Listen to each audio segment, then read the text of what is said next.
है आपका हमारे खास कार्यक्रम हरियाणवी लोक संस्कृति में। हरियाणवी लोक संस्कृति में हम आपको हर रोज बताएंगे एक ऐसे महान शख्सियत के बारे में, एक ऐसे महान व्यक्तित्व के बारे में जिसने हरियाणवी संस्कृति के नाम को बुलंदियों पर पहुंचा दिया। जी हाँ, आज हम जिसके बारे में आपको बताएंगे, जिस महान व्यक्तित्व के बारे में बताएंगे, वो है हरियाणा के कालिदास। हरियाणा के कालिदास लक्ष्मीचंद जी को कहा जाता था। उनको सूर्य कवि भी कहा जाता है। उनको सूर्य कवि इसलिए कहा जाता है क्योंकि हरियाणवी संस्कृति और सामाजिकता थी, उनको उन्होंने लोगों के सामने वो लेकर आए। हम कह सकते हैं कि समाज के दर्पण को उन्होंने दिखाया, इसीलिए उनको सूर्य कवि कहा जाता था।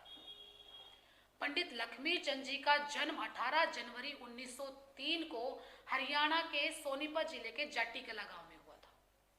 शुरुआती दौर पंडित लक्ष्मीचंद जी का बड़ा विवादित रहा है। उनकी रागनियों में, उनकी रचनाओं में फुहड़ता भरी होती थी।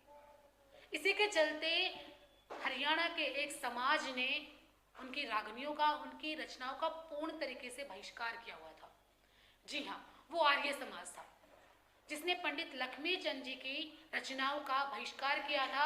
उनकी रागनियों को वो ना तो सुनते थे और ना ही आसपास में होने देते थे।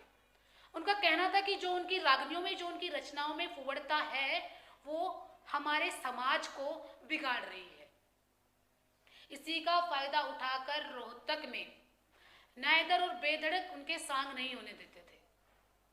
लेकिन ऐसा नहीं है कि लक्ष्मीचंद जी की जो रागनियां थी वो केवल और केवल फुहड़ता से भरी हुई थी। उनकी काफ़ी ऐसी रागनियां भी हैं जिन्होंने समाज में जो कुरीतियां थी उनको दिखाया है, उनको बताया है। जो समाज में चल रहा है उनको, उसके आईने को समाज के सामने वो लेकर आए हैं। एक खूबी और थी उनमें कि वो तुरंत कविताएं, तुरंत रागनियां बना देते थे। इसका उदाहरण मैं आपको बताती हूँ। आप सब लोगों ने एक रागनी तो जरूर सुनी होगी और भूल भी गए होंगे, तो उसको मासूम शर्मा ने तो दोबारा से याद दिलवा दिया होगा। जी हाँ, तेरी झांकी के माँ गोला मार। ये रागनी पंडित लक्ष्मीचंद जी ने उस समय गाई थी जब वो जोड़ किनारे सांग कर रहे थे। तब एक महिला जो बहुत सुंदर थी, जिसके लंबे बाल थे, जिसके नैन कटीले थे, जिसके होठ गुलाब की पंखुड़ियों जैसे थे, उसकी सुंदरता का बखान उस समय उसको देखकर पंडित लक्ष्मीचंद जी के मन में जो था, कहते हैं कि वो गाने वाले तो कुछ और थे लेकिन उन्होंने गा कुछ और दिया।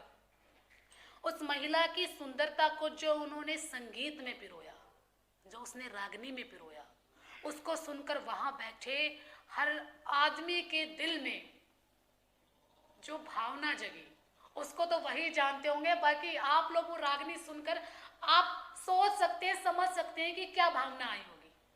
पंडित लक्ष्मीचंद जी का एक योगदान यह भी रहा है कि उसने हरियाणवी संस्कृति को, जो साहित्य में हिस्सेदारी दिलवाई है, उसके लिए हम हरियाणा वासियों को उनका शुक्रगुजार होना चाहिए। हरियाणवी को एक बोली कहा जाता है, उसको भाषा का दर्जा नहीं मिला है, जबकि पंजाबी को भी भाषा का दर्जा मिला हुआ है।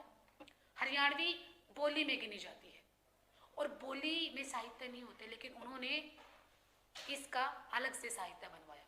कहना था कि पंडित लक्ष्मीचंद की जो भविष्यवाणी वो करते थे, उनकी जो रचनाएं थे, वो आज सच हो रही हैं। वो जो समाज पर व्यंग्य करते थे, उनके व्यंग्य सच साबित हो रहे हैं। उनके द्वारा गाई गई रागनियां आज भी महिलाओं के खिलाफ बोली जाती हैं। उनकी रागनी की वो 2 लाइनें आज भी बहुत प्रसिद्ध हैं और आज भी वो महिलाओं के विरोध में बोली जाती हैं। आज का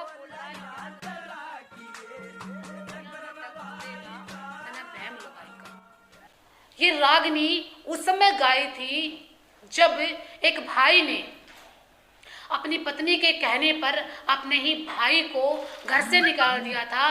तब उस भाई ने कहा था कि मैं सच्चा हूँ, मैं झूठा नहीं हूँ। तुम अपनी पत्नी के प्रेम में होकर जो अपने भाई को घर से निकाल रहे हो, ये ठीक बात नहीं है। उनके कई सांग थे, वो सांग आपने सुने भी होंगे। उनके कुछ प्रमुख सांग ये